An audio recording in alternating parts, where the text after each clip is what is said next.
네, 저희가 계속해서 지난주에 이어서 그리고 성탄절 이후로 값없는 은혜라는 주제로 복음에 대해서 다시 한번 그 의미를 되새겨보고 있는데 오늘로 이 내용은 오늘 말씀으로 일단락되지만 성경 전체가 이것을 핵심으로 다루고 있다는 것을 꼭 유념하시기 바랍니다. 지난주까지 내용을 간략하게 최종적으로 정리하자면 바울 사도가 말하고 있는 율법과 믿음이라는 이 대조가 우리가 하나님 나라의 백성으로 설 수 있는 자격을 스스로 갖출 수 있느냐 아니면 외부로부터 그 자격이 주어져야만 했느냐라는 문제로 이 두 대조되는 개념으로 율법이라는 것, 즉 우리가 스스로 자격을 만들 수 있다라는 율법이라는 것과 그럴 수 없다라는 것, 외부에서 주어주셔야만 가능하다라는 것으로 믿음이 율법과 믿음으로 대조된다라는 것을 말씀드렸습니다. 그래서 우리가 스스로 만들어낼 수 있는 것이 아니었기 때문에 하나님께로부터 주어져야만 했다라는 의미에서 우리는 그것을 믿음이라고 얘기한다고 했습니다. 그러나 자신이 그 믿음을 은혜의 선물로 거저 받은 사람들이 되었음을 알지만 이제는 자신이 뭔가 다른 존재가 되었을 것이라고 기대하고 그렇게 살아갈 수 있을 것이라고 생각했지만 여전히 죄된 습성을 쉽게 버리지 못한 그 모습을 자신이 발견하면서 하나님 앞으로 나아가는 것을 주춤거리게 되고 다시 율법적인 그 성향으로 돌아서게 된다고 말씀을 드렸습니다. 그러나 오직 그리스도의 의로 옷 입고 그 은혜의 선물을 받은 자로 담대히 서라고 지난주에 말씀을 드렸었습니다. 또 한편으로는 이 은혜에 들어온 사람들에게는 그 믿음의 열매가 어떠한 방식으로든 분명히 드러나게 된다고 말씀드렸습니다. 그러므로 이 열매를 통해서 그들이 구원의 은혜에 들어와 있음을 확신할 수 있게 된다는 것입니다. 그래서 그리스도인은 바로 이 긴장 사이에서 죄와 싸우게 되고 거룩의 열매를 위해 애쓰며 살아가는 존재가 됩니다.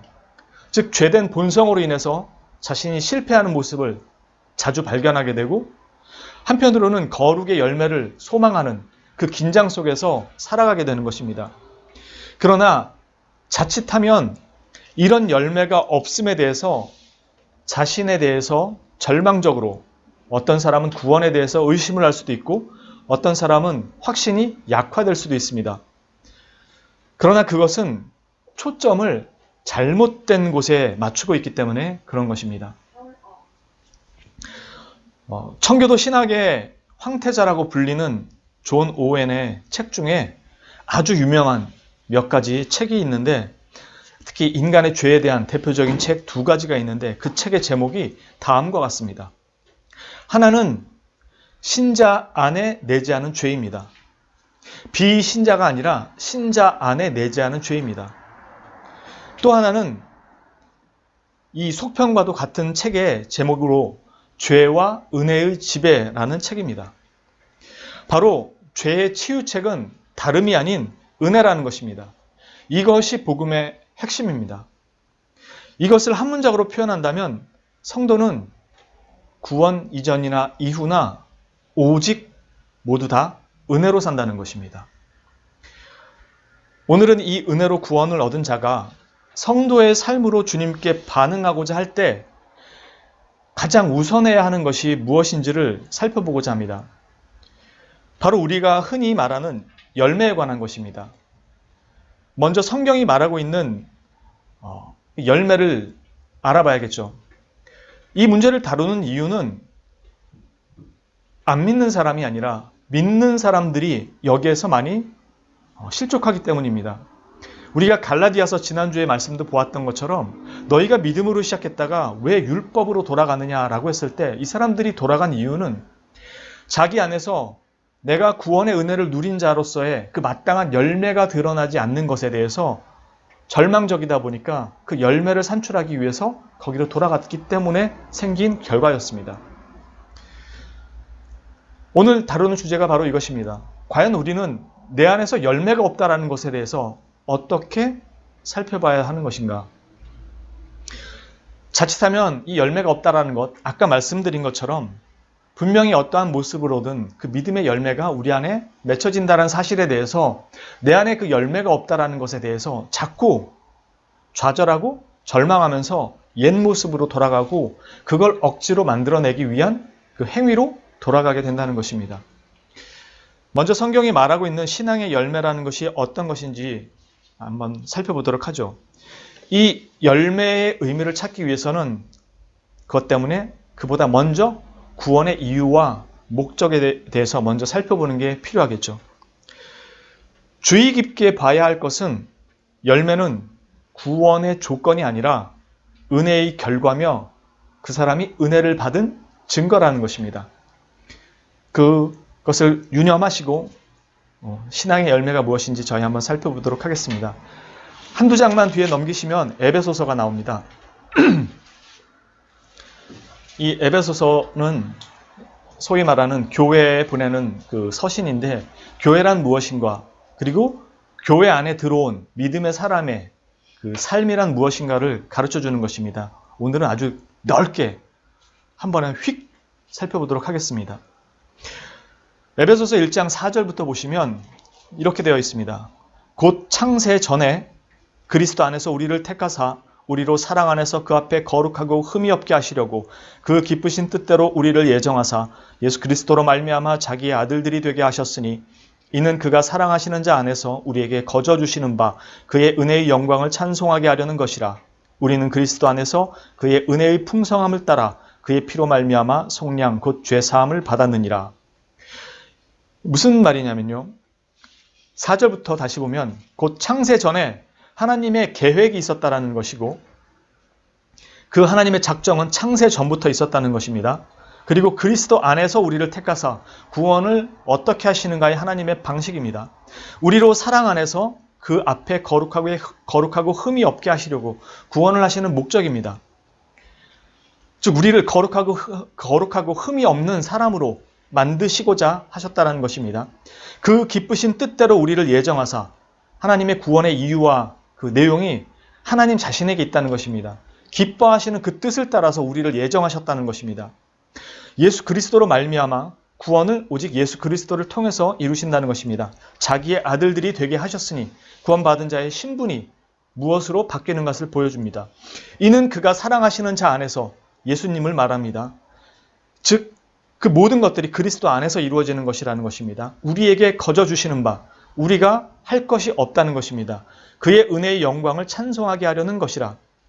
우리를 구원하시는 목적이 하나님의 은혜의 영광에 대한 찬송이라고 얘기합니다. 이 말은 곧 우리가 그 찬송이 되기도 한다는 것입니다. 우리는 그리스도 안에서 그의 은혜의 풍성함을 따라 즉 내가 한 거 없이 받았기 때문에 은혜라고 얘기하는 것입니다. 그의 피로 말미암아 속량 곧 죄사함을 받았느니라. 즉 이것을 위해서 핏부림, 죽음, 속량이 있었다는 것이고 그것을 위해 죄사함을 주셨다는 것입니다. 여기 보는 것처럼 구원의 이유, 근거, 방식, 목적, 신분, 변화, 선물, 은혜 이런 것들 죄 사함이 목적이 아니라는 것입니다. 즉 복음이란 단지 우리의 죄를 사하는 것 자체가 목적이 아니라는 것입니다. 이 죄를 사한 이유는 우리를 거룩하게 함이 위고 이 거룩하게 한다는 것은 하나님의 형상으로서 우리를 회복시키는 것, 재창조한다는 것이고 이것을 통해서 하나님이 영광 받으시겠다는 것입니다. 그러니까 죄만 없앤다 그래서 문제가 해결되는 것이 아니라 하나님의 영광의 자리까지 인도하시겠다는 것입니다. 누가 여기에 지금 선포된 말씀은 하나님께서 직접 하시겠다는 것입니다. 이게 복음의 핵심이라는 것입니다. 우리는 그 문제가 무엇을 의미하는지 이제 하나씩 간략하지만 이 문제를 살펴보고자 하는 것입니다. 성경 전체는 우리에게 이 내용을 가르쳐 주는 것입니다. 죄 가운데서 노임을 받고 해방을 받고 죄사함을 받아 하나님 백성으로 왔고 그 온 사람들이 앞으로 하나님 나라에 가기까지 어떻게 살아가는가 그리고 어떻게 하나님 나라에 들어가서 하나님과 어떠한 모습으로 살아가게 될 것인가를 성경이 얘기하는 것이고 그 내용의 핵심은 바로 하나님의 영광 거기에 있는 것입니다. 그리고 하나님은 자신의 이름과 명예를 걸고 내가 그것을 하겠다고 선언하신 것입니다. 그 증거가 예수 그리스도가 이 땅에 오셔서 죽으신 거고요. 내가 원했던 때가 아니라 하나님이 그렇게 하겠다고 선언하신 것입니다. 왜? 우리는 그걸 할 수 있는 능력이 우리 안에 아예 없기 때문에.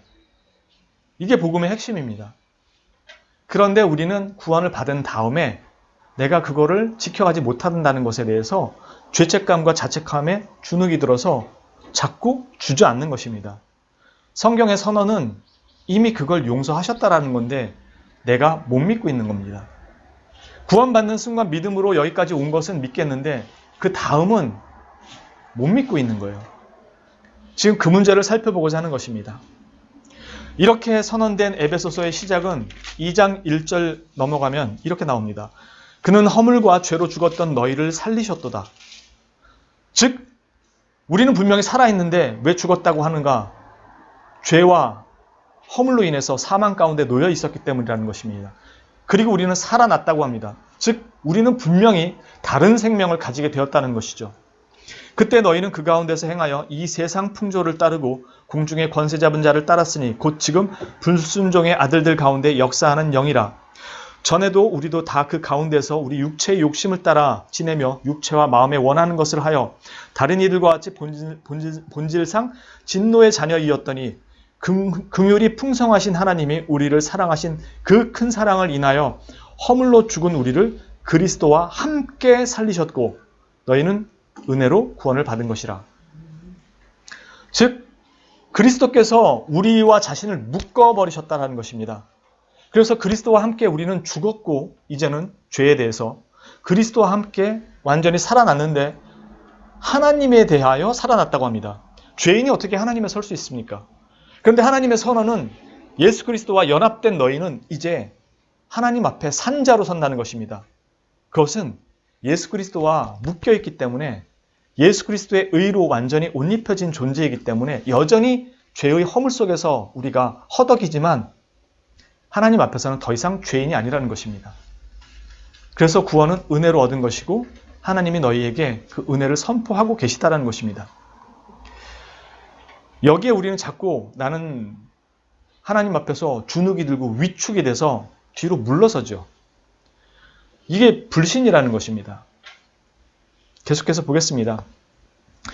그들을 교회로 묶으시고 그리스도께서 그 교회의 머리가 되셔서 교회와 자신을 하나로 묶으셔서 한 몸이 되게 하시고 하나의 연합된 운명 공동체가 되게 하셨습니다. 운명 공동체가 되었다는 건 그분이 죽으면 나도 죽는 것이고 내가 죽으면 그분도 죽는다는 뜻입니다. 예수 그리스도께서 죽으실 수 있나요? 없어요. 그래서 내가 죽는다 그래서 예수 그리스도께서 같이 죽으실 수가 없습니다. 그러니까 그리스도께서 죽으실 수도 없을 뿐만 아니라 내가 죽는다고 해서 그리스도도 죽으실 수가 없기 때문에 내가 아무리 죽어도 나는 그리스도와 접붙여 있는 존재로 연합된 죄로 결코 죽을 수가 없는 것입니다. 그 말은 곧 다시는 죄와 사망의 아래 갇혀 있지 않고 하나님 앞에 죄인으로 서지 않는다는 것입니다. 그리고 이 복음의 비밀을 우리에게 그리고 그들에게 나타내시고 선언하신 것입니다. 그러므로 그리스도의 사랑을 아는데 충만하게 되기를 원한다고 바울 사도가 얘기하는 것입니다. 계속해서 이어지는 내용은 하나님의 구원의 경륜의 그 놀라운 비밀들을 깨달은 자들에게 하나님의 사랑을 알게 되기를 원한다고 끊임없이 얘기합니다. 그게 에베소서 4장 22절부터 그 이후에 나오는 내용인데요. 그 전에 저희가 함께 보실 말씀이 그리스도의 사랑을 알게 하시기를 원하노라 라고 했을 때 313페이지 보면은 3장 17절에 이렇게 말씀합니다. 16절에 이렇게 말씀합니다. 그의 영광의 풍성함을 따라 그의 성령으로 말미암아 너희 속사람을 능력으로 강건하게 하시오며 믿음으로 말미암아 그리스도께서 너희 마음에 계시게 하시옵고 너희가 사랑 가운데서 뿌리가 박히고 터가 굳어져서 능히 모든 성도와 함께 지식에 넘치는 그리스도의 사랑을 알고 그 너비와 길이와 높이와 깊이가 어떠함을 깨달아 하나님의 모든 충만하신 것으로 너희에게 충만하게 하시기를 구하노라 라고 이야기합니다. 즉 다른 무엇보다도 하나님의 사랑 알게 되기를 너희에게 간절히 원한다고 얘기하는 것입니다. 그러면서 이제 그 사랑 안에 거하는 너희가 어떠한 존재로 무엇을 향해 가야 되는지를 얘기합니다. 4장 22절부터 5장 3절까지 여러분들이 함께 한 목소리로 봉독하도록 하겠습니다. 4장 22절부터 5장 3절까지입니다. 함께 봉독합니다. 너희는 유혹의 욕심을 따라 썩어져가는 구습을 따르는 옛사람을 벗어버리고 오직 너희의 심령이 새롭게 되어 하나님을 따라 의와 진리의 거룩함으로 지으심을 받은 새 사람을 입으라. 그런즉 거짓을 버리고 각각 그 이웃과 더불어 참된 것을 말하라. 이는 우리가 서로 지체가 됨이라. 분을 내어도 죄를 짓지 말며 해가 지도록 분을 붓지 말고 마귀에게 틈을 주지 마라. 도둑질하는 자는 다시 도둑질하지 말고 돌이켜 가난한 자에게 구제할 수 있도록 자기 손으로 수고하여 선한 일을 하라. 무릇 더러운 말은 너희 입 밖에도 내지 말고 오직 덕을 세우는데 소용되는 대로 선한 말을 하여 듣는 자에게 은혜를 끼치게 하라. 하나님의 성령을 근심하게 하지 말라. 그 안에서 너희가 구원의 날까지 인치심을 받았느니라. 너희는 모든 악독과 노함과 분명과 떠드는 것과 비방하는 것을 모든 악의와 함께 버리고 서로 친절하게 하며 불쌍히 여기며 서로 용서하기를 하나님이 그리스도 안에서 너희를 용서하신과 같이 하라. 그러므로 사랑을 받는 자녀같이 너희는 하나님을 본받는 자가 되고 그리스도께서 너희를 사랑하신 것 같이 너희도 사랑 가운데 행하라. 그는 우리를 위하여 자신을 버리사 향기로운 제물과 희생 제물로 하나님께 드리셨느니라. 음행과 온갖 더러운 것과 탐욕은 너희 중에 그 이름조차도 부르지 말라. 이는 성도에게 마땅한 반이라. 아멘. 지금 여기 보신 것처럼 이제는 그리스도 안에서 새롭게 된 자들이 어디로 가야 되는지에 대한 내용을 말씀하고 있죠. 이 신앙의 열매란 지금 저희가 본 것처럼 바로 이것입니다. 어떤 외적인 요소들, 좀 더 하나님 앞에 갖다 바칠 만한 그 어떤 외적인 요소들을 제공하고 하나님 앞에 보란듯이 드리는 것을 신앙의 열매라고 이야기하지 않습니다. 본질적인 신앙의 열매란 지금 여기서 말씀하고 있는 것처럼 거룩한 하나님의 백성으로 변화되어 가는 모습들을 이야기합니다. 그것을 오늘 우리 보고 있는 갈라디아서 앞으로 한 서너 페이지 넘기면 바로 오늘 본문 말씀입니다. 갈라디아서 5장 16절 이하에 나오는 그 내용인 거죠. 가장 대표적으로 잘 아시는 22절에 사랑의 성령의 열매, 바로 그 이야기를 하고 있는 것입니다. 갈라디아서는 여종 하갈의 자녀, 여종으로 있는 여종 하갈의 자녀로 있는 자와 자유한 여자인 사라의 자녀로 온 자에 대한 대조의 유비로 율법과 믿음을 표현해서 이야기하고 있습니다. 즉 똑같이 아브라함을 통해서 아브라함의 아내였던 사라와 사라의 몸종이었던 하갈이 둘 다 아브라함의 씨를 잉태하죠. 그래서 하갈에게서는 이스마엘이 나오고 사라에게서는 이삭이 나오죠. 그러나 이 두 자녀를 통해서 바울이 얘기하기를 하갈에게서 나온 것은 여종, 종으로부터 나온 것이며 이것은 곧 율법이라는 이것은 유비입니다. 실제로 이렇게 그렇다라는 것이 아니라 유비적 표현입니다. 그리고 사라는 약속을 따른 자유자라고 얘기합니다. 그래서 약속을 따라 이삭의 자녀들이 나왔다고 율법과 믿음을 대조시키고 있습니다. 이 말은 곧 율법으로는 의를 이룰 수 없다라는 그 말은 우리가 율법이 아닌 믿음의 방법으로 이것을 이룰 수 있다는 뜻인데 그것을 오늘 성경에서는 성령을 따라 가야 한다고 이야기하는 것입니다. 바울 사도는 이 말을 어떻게 표현하냐면 육체의 열매를 맺지 않으려면 그냥 아무것도 안 하고 있는 것이 아니라고 분명하게 얘기합니다. 즉 육체의 일을 피한다고 해서 피해지는 것도 아니고 중립지대에 있는 것이 아니라는 것입니다. 즉 육체의 열매와 성령의 열매를 맺는 그 중립지대는 없다는 것입니다. 성령을 따라 가지 않는 이상은 모든 결과는 다 육체의 열매를 맺는 것으로 귀결된다는 뜻입니다. 그러니까 우리는 둘 중에서 가운데에 있어서 어느 쪽으로 갈까의 문제가 아니라 성령 안에 거하지 않으면 우리는 다 육체의 열매를 맺을 수밖에 없다는 것입니다. 그래서 육체의 소욕은 성령을 거스르고 성령은 육체를 거스르며 서로 대적한다고 말씀합니다. 그런데 여기서 주의해서 봐야 하는 것이 바로 성령의 열매를 어떻게 맺느냐는 것입니다. 이것이 바로 율법을 따르는 것과 자유자, 약속, 믿음을 따르는 차이점이기도 합니다. 이 문제에서 우리는 아까도 말씀드린 것처럼 내 안에 열매가 없다라는 것으로 인해서 다시 어디로 돌아가냐면 이 종의 모습, 율법의 모습으로 돌아가는 것입니다. 나는 정말 구원받은 그리스도인이 맞는가? 구원의 확신을 자신의 열매로 판단할 때 이렇게 됩니다. 나는 정말 구원받은 그리스도인이 맞는가? 내 삶에는 이런 열매가 없는 것 같은데 나는 지금 어디쯤에 와 있는 것인가? 나는 아직도 구원을 위해서 아니면 구원을 얻기 위해 가는 중간 정도쯤에 위치해 있는가? 주님 앞에 가는 그날 때까지 이것을 완성하는 그 자리에 가야지 이걸 얻을 수 있는 것인가? 도대체 어느 정도 수준에 가야지 이 확신을 가질 수 있는가? 만일 이런 문제를 얼마나 열매를 많이 맺었는가로 확인하려고 한다면 그건 정말 크게 오해하고 있는 것입니다.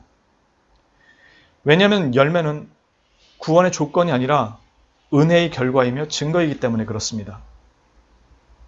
바울 사도는 우리에게 직접 그 열매를 가져오라고 말하지 않습니다. 성령을 따라 행하라고 얘기하죠. 중생이란 거듭난다는 거, 생명의 씨앗이 우리 가운데 심겼다는 것입니다. 그래서 우리가 새로운 생명으로 태어났다는 것입니다. 이 인간 안에서 결코 만들어낼 수 없는 것들을 만들기 위해서 하나님께서 생명을 심으셨다는 것입니다.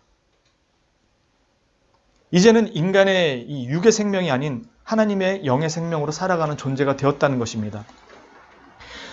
율법이 연약한 육신으로 말미암아 할 수 없는 그 육신으로 말미암아 연약해서 할 수 없는 그것을 하나님께서 할 수 있도록 하셨는데 곧 그 아들의 죽으심과 부활을 통해 하나님의 거룩한 영을 그 아들을 믿는 자들에게 주셨고 이제는 그 육체를 따르지 않고 그 영을 따라 행하는 자, 그 영을 따라 행하고자 하는 자들에게 곧 우리들에게 그 율법이 요구하는 바가 그 영으로 말미암아 이루어질 수 있게 하셨다는 것입니다.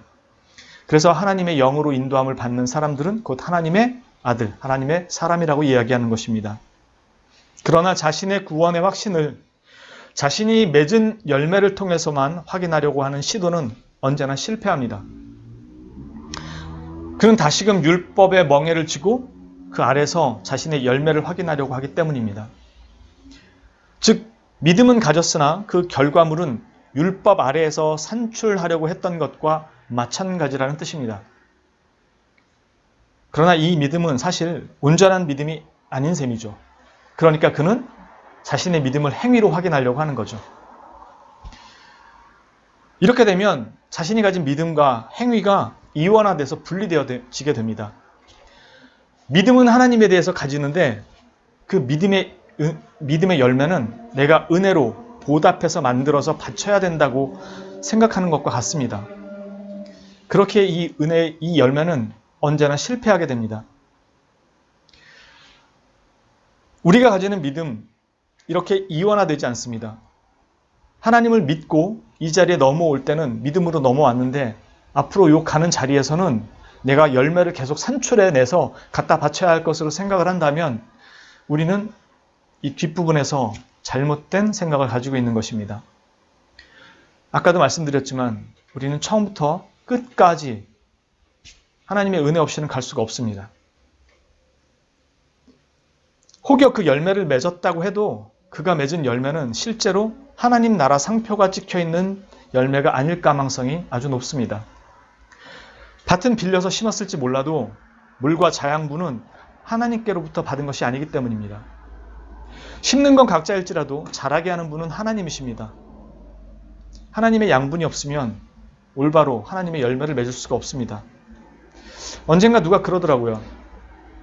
저는 구경도 못 해봤지만 식사 한 끼에 수십만 원 하는 그 스테이크 집은 가면 암송아지 고기, 그 와규 암송아지 고기가 뭐 와규인지도 모르겠습니다.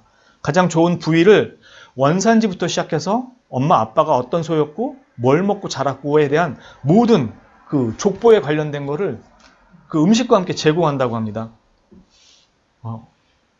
비싼 이유가 있겠죠. 이제 그렇게 잘 키웠다라는.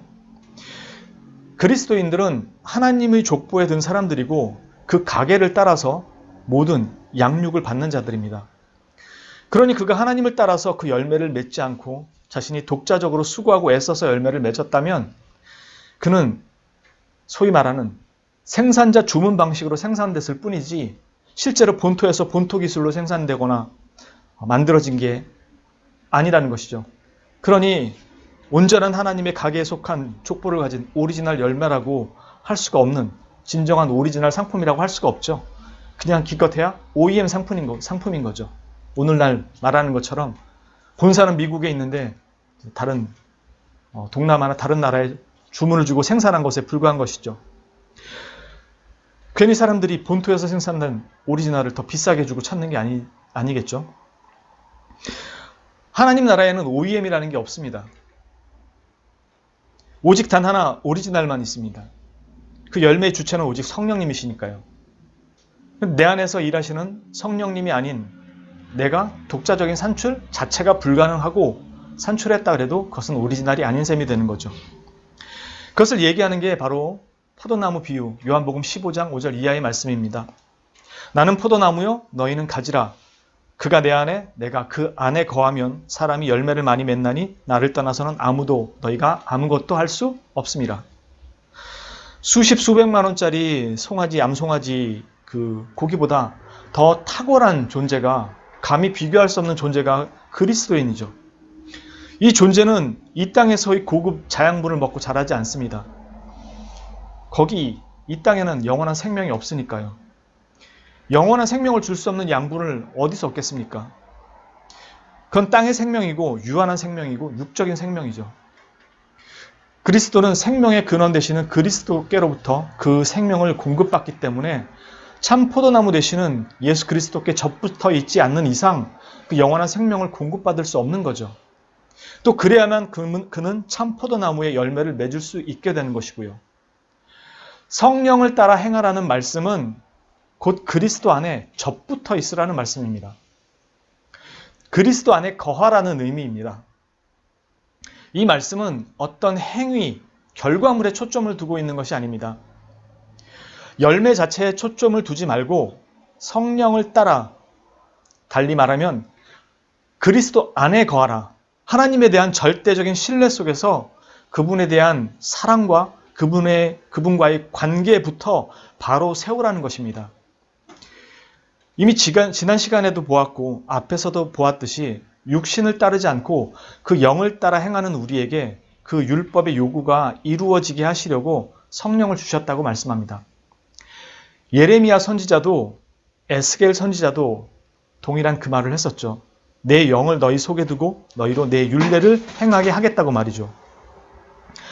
그런데 그게 어떤 방식으로 가능하냐면 새 영을 너희 속에 두고 새 마음을 너희에게 주어 너희 육신에서 굳은 마음을 제거하고 부드러운 마음을 주고 성령으로 말미암아 그걸 가능하게 하겠다는 것이었습니다. 즉 성령의 내주하심으로 말미암아 너희가 예전에는 그 완악했던 하나님의 말씀 앞에서 하나님과 결혼을 했음에도 불구하고 그 완악했던 마음을 하나님께서 부드럽게 사랑으로 바꿔놓으시겠다는 것입니다. 즉 우리가 하나님을 사랑할 수 있도록 바꿔놓으시겠다는 것입니다. 그래서 그 말씀을 따라 행할 수 있게 만드시겠다는 것입니다. 성령은 우리에게 생명을 심으셔서 믿음을 주시고 그 믿음을 통해 하나님을 사랑하게 하십니다. 즉 우리에게 선한 성령의 열매는 우리가 성령님을 따라다니면서 만들어내는 것이 아니라 참 포도나무 되시는 그리스도 안에 믿음으로 거할 때 생기는 것입니다. 즉 열매는 곧 성령의 열매이며 이 열매는 사랑으로 인해 생기는 열매이고 이 사랑은 하나님에 대한 신뢰 속에서 만들어지고 활성화되는 것이고 이 신뢰는 그분과의 관계가 회복되어야만 쌓이게 되는 것이고 이 관계는 믿음 안에서만 형성되는 것입니다. 그리고 이 믿음은 확신 없이 그냥 자라지 않는 것입니다. 즉 우리가 로마서에서 봤던 것처럼 믿음으로 믿음에 이르게 하나니라는 이 말씀에서 이야기하는 것은 우리에게 성령을 통해 믿음을 주시고 이 믿음을 통해서 믿음에 이르도록, 즉 하나님을 향한 절대적인 신뢰의 자리까지 가게 하시고 그로 말미암아 사랑하는 그 마음이 우리 안에서 일어날 수 있도록, 그래서 믿음으로 믿음에 이르도록 하신다는 것입니다. 그래서 믿음을 통해 자신을 향한 하나님의 사랑과 은혜를 확인하고 또 그 안에서 구원의 확신을 가지게 되므로 하나님을 향한 사랑이 우리 안에서도 생기고 그 사랑이 그의 믿음의 증거들로 비로소 나타나게 된다는 것입니다. 그러니 자신의 구원에 대한 확신이 없거나 약화된 상태에서는 사랑도 잘하기 힘들고, 그러니 이 사랑의 증거들이 잘 나타나기 힘든 거죠.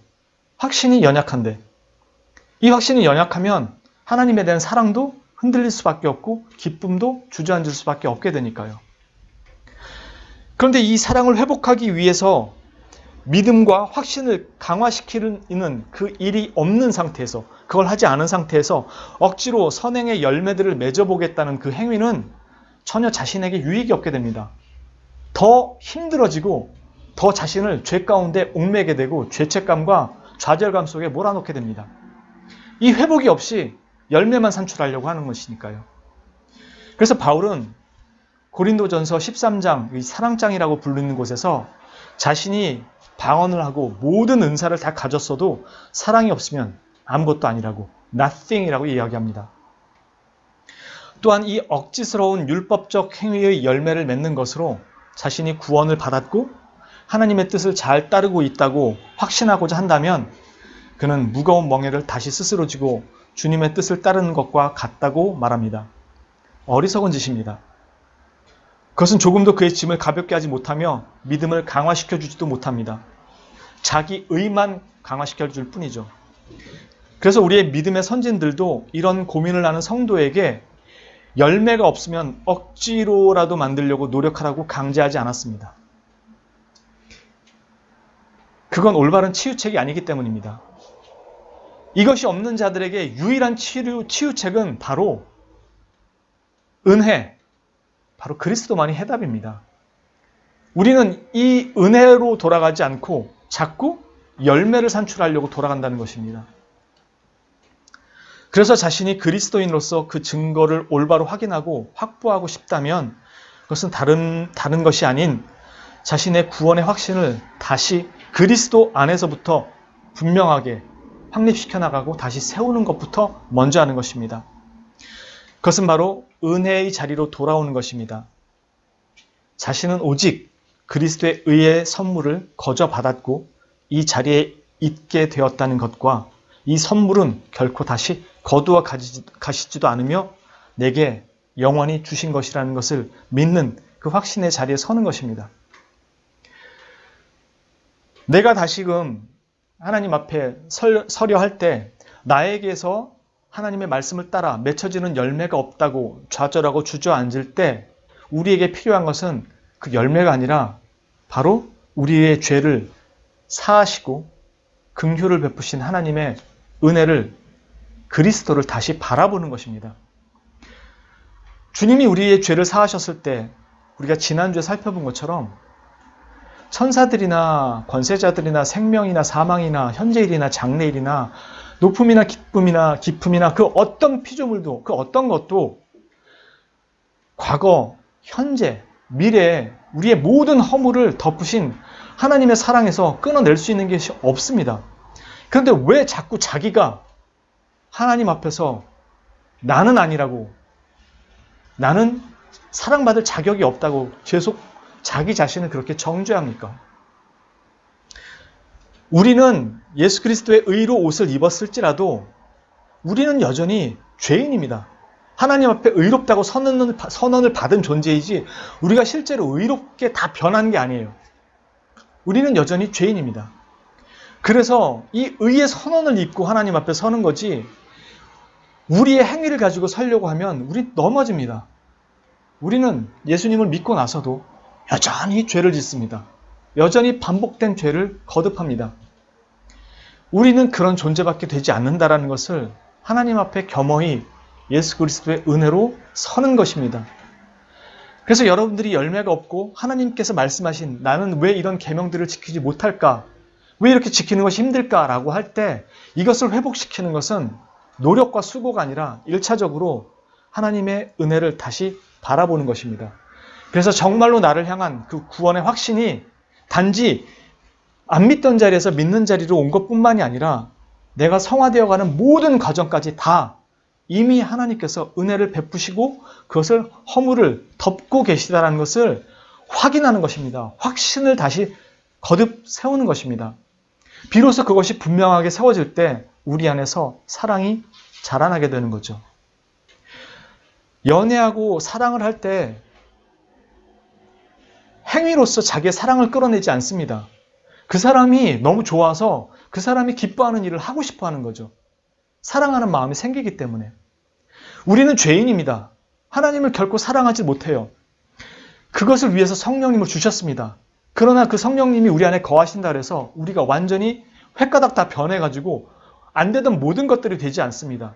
여전히 우리는 그 안에 죄된 본성을 가지고 있기 때문에 하나님 앞에 순종하며 가려고 하는 마음이 일어나질 않습니다. 이것을 우리는 어디에서 찾냐면은 그런 우리의 허물을 덮으신, 믿기 전뿐만 아니라 믿고 난 후에도 그렇게 완악한 우리를 향한 그 허물을 덮으신 하나님의 사랑을 확인하는 것입니다. 찾아가는 것입니다. 그 안에서 분명하게 그것을 확인할 때 하나님에 대한 사랑으로 다시금 우리가 비로소 그 사랑이, 그 확신이 우리로 하여금 하나님을 향한 그 열매를 향하게 만드는 것입니다.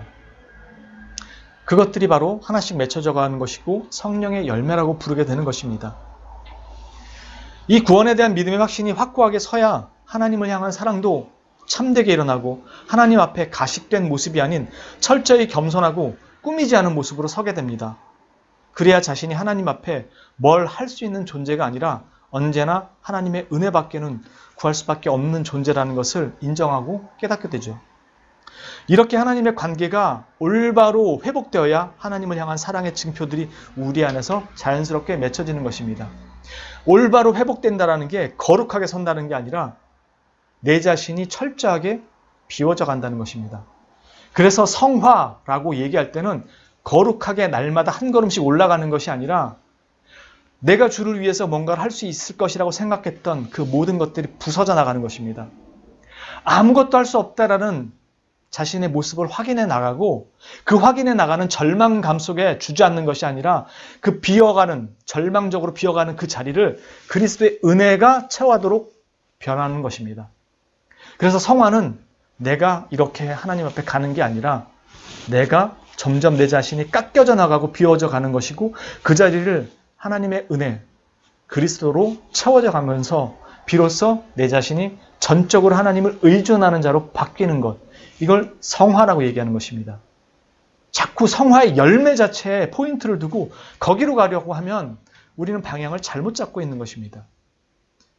여러분들이 내 자신이 비로소 무능하고 하나님 앞에 그럴 수 없는 존재라는 것을 알아갈 때 그리스도의 은혜밖엔 구할 수 없다는 걸 알고 그리스도의 은혜만을 구하게 되고 그 그리스도의 은혜가 나에게 주어지고 있다는 것을 확인할 때 그 넘치는 사랑으로 비로소 나의 삶을 하나님 앞에 조금씩 원하는, 기뻐하시는 그 삶으로 돌이킬 수 있게 되는 것입니다. 하나님은 그걸 강제하지 않으시는 겁니다. 왜 그런데 내가 정죄를 합니까? 왜 내가 죄책감에 시달립니까? 자유하게 하셨다는데 하나님은 그 율법을 사랑으로 행할 수 있게 하셨다고 합니다. 그래서 오직 믿음의 행위는 사랑으로 역사한다고 얘기하는데 우린 왜 무거운 짐진 자처럼 다시 거기로 돌아가려고 하는가 하는 것입니다.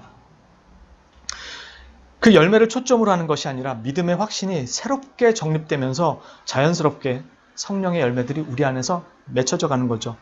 그래서 바울 사도는 믿음은 오직 사랑으로서 역사한다고 말합니다. 결국 열매로 그가 하나님의 사랑이라는 것을 확인하게 된다는 말은 이것은 분명히 맞는 말인데 열매로 그가 하나님의 사람이라는 것을 확인하게 된다는 이 말은 열매 자체를 초점으로 하거나 외부적인 어떤 외적인 그 개념을 말하는 것이 아니라 하나님의 사람은 하나님의 열매를 맺게 되지 육체의 열매를 맺지 않는다는 뜻입니다. 사과나무가 포도나무를 낼 수 없고 포도 열매를 낼 수 없고 엉겅퀴와 가시나무에서 포도 열매를 맺을 수 없는 것처럼 하나님의 사람이 되지 않는 이상 그 열매는 맺을 수 없고, 그 열매가 맺었다고 생각하는 것은 그 사람은 근처 마트 가서 사다가 달아놓은 것에 불과할 뿐이라는 것입니다. 하나님의 사람이 되어야만 하나님의 열매가 맺히는 것입니다. 성령을 따라 행하는 것은 오직 그리스도 안에, 믿음 안에 거한다는 뜻입니다. 포도나무에 접붙어서 하나님의 사람이 되라는 것이지 열매를 맺으라는 독촉이 아닙니다. 믿음의 확신이 없으면 사랑도 없고, 사랑이 없으면 그분에게 접붙어 있으려고 하지도 않습니다. 이 믿음과 확신을 바로 세우지 않으면 자꾸 열매를 맺어야 하는 부담만 생기고 다른 것들로 그것을 대신하게 합니다. 우리는 이 사실을 이미 종교개혁을 배울 때 배웠습니다. 고해성사를 갔던 사람들이 고해성사에서 그들에게 주는 그 보석의 행위들이 있죠. 죄를 갚기 위해서는 밭을 가꾸고 청소를 하고 그런 것들을 행하라고 했을 때, 시간이 없고 바쁜 사람들을 위해서 돈으로 그것을 갚게 했을 때 사람들은 어떻게 그럴 수가 있지라고 하지 않고 기뻐했어요. 왜냐하면 그게 훨씬 더 편하고 쉬웠기 때문에, 그게 더 간단했기 때문에. 지금 얘기하는 것처럼 이 믿음과 확신을 바로 세우지 않으면 자꾸 열매를 맺어야 하는 부담만 생기고, 그러다 보면 다른 것들로 그것을 자꾸 대체하려고 합니다. 이 믿음의 확신이 바르게 세워지기 위해서는 다른 무엇보다도 그리스도의 의를 내가 무상으로 받았으며 내가 진실로 그 사실을 믿는다면 나의 거룩이나 행위의 수준에 따라 그 의가 변하지 않는다는 것을 확고하게 믿으셔야 합니다. 사도들이 얘기한 믿음은 진실로 믿으라 그랬지 믿음의 양을 얘기하지 않았습니다.